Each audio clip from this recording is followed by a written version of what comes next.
তো hello guys, কেমন আছো তোমরা? রাতে ডিনার হয়ে গেছে, আমার তো হয়নি।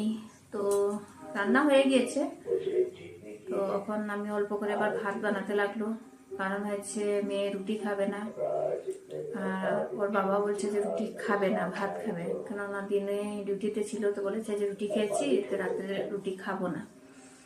তো আমি কয়েকদিন থেকে হয়েছে 1 উইকের মতো আবার রুটি খাচ্ছি। ঠান্ডার দিন আসলে খাওয়া যায়, গরমে বানাতে ইচ্ছা করে না, পুরো ঘেমে চুপচুপা হয়ে যায়, বানাতে ইচ্ছা করে না। আমি বলছি যে ঠিক আছে হবে, তো একটু সামান্য করে একটু ভাত বানিয়ে নিলাম, তো এখন দিয়ে দেব। তো আপনাদের কাছে শেয়ার করছি আমি রেসিপিগুলো। সজনা নতুন বাড়িয়েছে, যে একদম সরু সরু থাকে, যে পাতলা পাতলা, ওই সজনাটা, ওইটা খেতে বেশ ভালোই লাগে। তো এটা বানিয়েছি, কুমড়া ভাজা এগুলো বানিয়েছি, আপনাদের কাছে শেয়ার করেছি।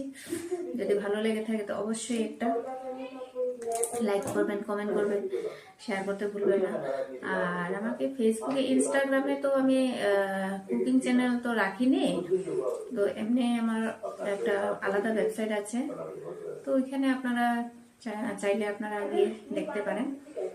তো ফেসবুকে অবশ্যই শেয়ার একটা। তো দেখা হচ্ছে আপনাদের সাথে নেক্সট ভিডিওতে। বাই।